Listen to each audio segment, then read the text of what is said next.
अस्सलाम वालेकुम। फैले हुए मर्ज रानीखेत से एक भी बर्ड की मोर्टेलिटी होती है तो उसे बाकायदा तरीके से डिस्पोज कीजिएगा।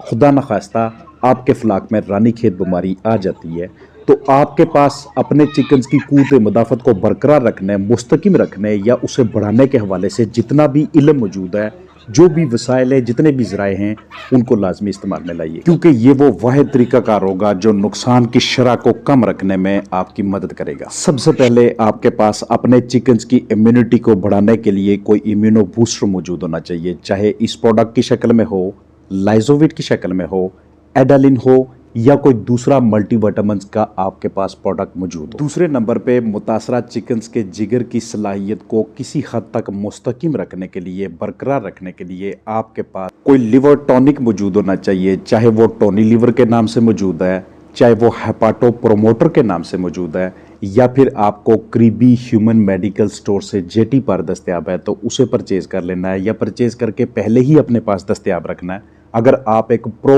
एक्टिव पोल्ट्री फार्मर हैं तो। और अगर आपके पास मल्टीविटामिन्स, इलेक्ट्रोलाइट्स, अमाइनो एसिड्स किसी इंजेक्शन सूरत में मौजूद है तो ये आपकी एक ज़्यादा बेहतर स्ट्रेटेजी रहेगी। इस मर्ज में सबसे पहले आपके चिकन्स का जिस्मानी टेम्परेचर बढ़ेगा, दर्जा हरारत बढ़ेगा, उन्हें बुखार महसूस होता है, इसलिए हर हाल में आपने उनके लिए कोई एंटी पायरेटिक दस्तयाब रखना है।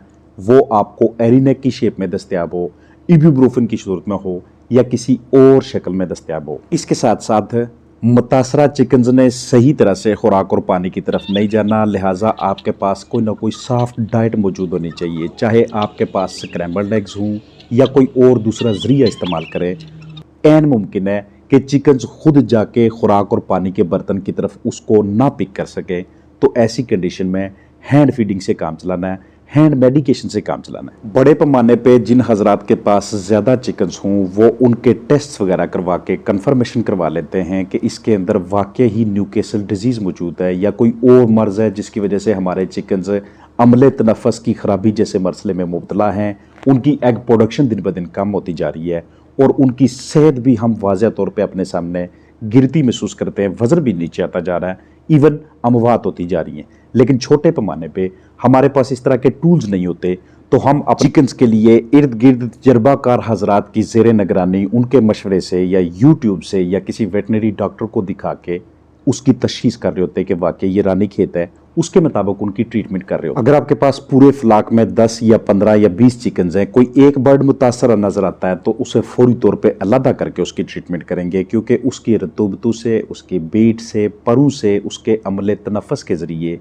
यही इन्फेक्शन साथियों में मुंतकिल होने के बहुत ज़्यादा इम्कानात होते हैं। आपके पास इलेक्ट्रोलाइट्स का कोई आमेज़ा, कोई मरकब, कोई दवा दस्तयाब है तो ये भी आपके चिकन्स की क़ुव्वत मदाफ़त को बढ़ाने के लिए बहुत ज़्यादा ज़बरदस्त किस्म का किरदार अदा कर रहा होता है। ऐसी कंडीशन में आपने बायोसिक्योरिटी को बहुत ज़्यादा मजबूत रखना है, और बायोसिक्योरिटी को मजबूत रखने का मतलब क्या होता है कि अपने चिकन्स के पास बच्चों को ना आने दें, चिकन्स को बाहर मोहल्ले में आगे पीछे ना घूमने दें जब तक वो ठीक नहीं होते।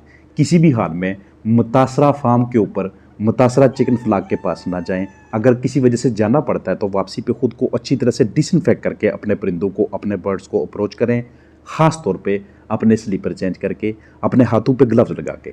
अब यहाँ तक जितनी भी बातें मैंने आपके साथ शेयर की हैं, ये एक्चुअली मैं एनडी रानीखेत से मुतासरा चिकन्स को सपोर्टिव केयर देने के हवाले से आपके साथ इंफॉर्मेशन शेयर कर रहा हूँ।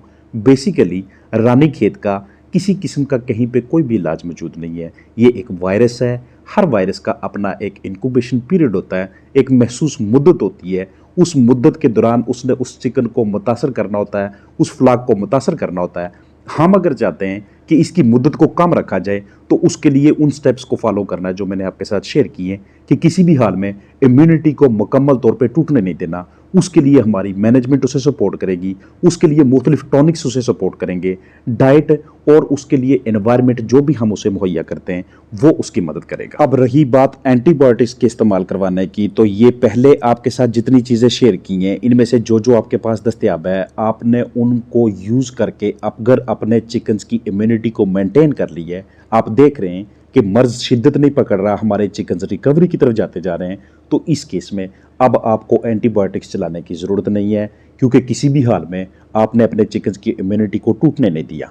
अगर देखते हैं कि नुकसान होने लग गया, ऐसी कंडीशन में आप उनके अंदर एंटीबायोटिक्स का यूज़ करवा सकते हैं, जेंटामाइसिन, ऑक्सीटेट्रासाइक्लिन। इसके अलावा को बड़े पैमाने पे काम करने वाली जो भी एंटीबायोटिक आपको ईजिली अवेलेबल होती है उसका बाकायदा कोर्स करवाइएगा। दिन में कम अज़ कम 8 घंटों के लिए वो पानी चलना चाहिए और उसके बाद अगला पानी उनके बुखार की शिद्दत को कम करने के लिए। एक मरतबा अंदर रखे हुए तमाम खुराक, पानी के बर्तन, इसके अलावा दूसरे जितने भी अंदर टूल्स आप अपने चिकन्स के लिए यूज़ करते हैं सबको बाहर निकाल के डिसइंफेक्ट करना इसलिए ज़रूरी होता है।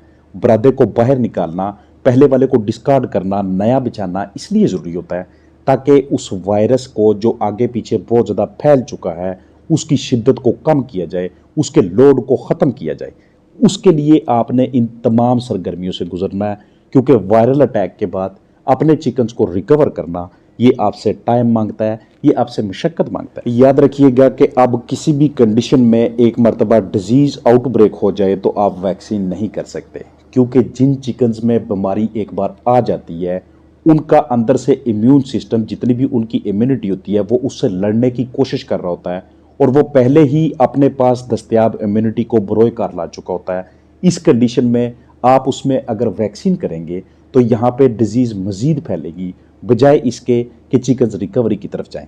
हमेशा वैक्सीन प्रिवेंटिव मेजर के तौर पे बचाव के लिए यूज़ की जाती है, ना कि बीमारी आ जाए और वहाँ पे इलाज के लिए। जब तक चिकन्स इस बीमारी की जद में हैं कोशिश यही होनी चाहिए कि जितनी भी ड्रॉपिंग्स आपके चिकन्स की आ रही हैं आप उन सब को वहाँ से उठा के बाहर डिस्कार्ड करवा सकें। घर में रखे हुए चिकन्स के लिए आधा चम्मच सुर्ख मिर्च बाकायदा तरीके से अगर पिसी हुई दस्तयाब हो या फिर आपको खुद पीसनी पड़े तो 4 kg फीड के अंदर शामिल करके उन चिकन्स के सामने रखिएगा जो इस मर्ज़ में मुब्तला हैं, जो इस बीमारी के शिकार हैं।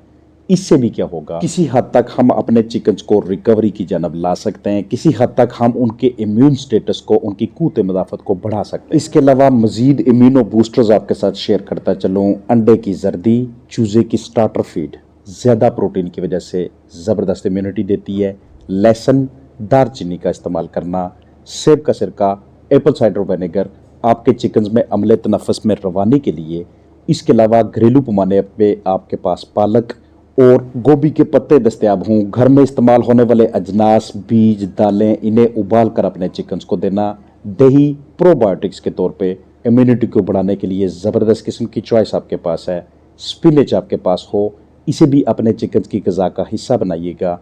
टुकड़े करके खुराक में शामिल करना या अलग से चिकन्स को देना। तो इस सारी वीडियो का लुब्बे लबाब यही हुआ कि किसी किस्म की कोई स्पेसिफिक ऐसी ट्रीटमेंट, ऐसा इलाज, ऐसी रेमेडी दस्तयाब नहीं है कि जिसको इस्तेमाल में लाते हुए एनडी से मुतासरा चिकन्स को फ़ौरन रिकवर किया जा सके या 24 से 48 से 32 घंटों के अंदर ठीक किया जा सके, सिवाय इसके कि हम अपनी तरफ से एफर्ट्स करके अपने चिकन के इम्यून स्टेटस को बढ़ाने के या मुस्तकम रखने की कोशिश करें ताकि उनसे हमें नुकसान कम से कम हो, ताकि हमारे चिकन्स की अमवात ना होने के बराबर या बिल्कुल ही कम हो। याद रखिएगा कि रानीखेत बीमारी की भी टाइप्स होती हैं, सबसे लो, दरमियानी और सबसे ज़्यादा नुकसान का बायस बनने वाली। इसीलिए आपके साथ डॉक्टर अरशद वेटनरी क्लिनिक पे वीडियोज़ आ रही होती हैं कि आपने कौन कौन सी वैक्सीन कब करनी है, क्योंकि हमेशा से मेरा यही आप सब के लिए पैगाम रहा है कि एहतियात बेहतरीन है बजाय इसके कि इलाज मुआवजा पे अखराजात किए जाएँ।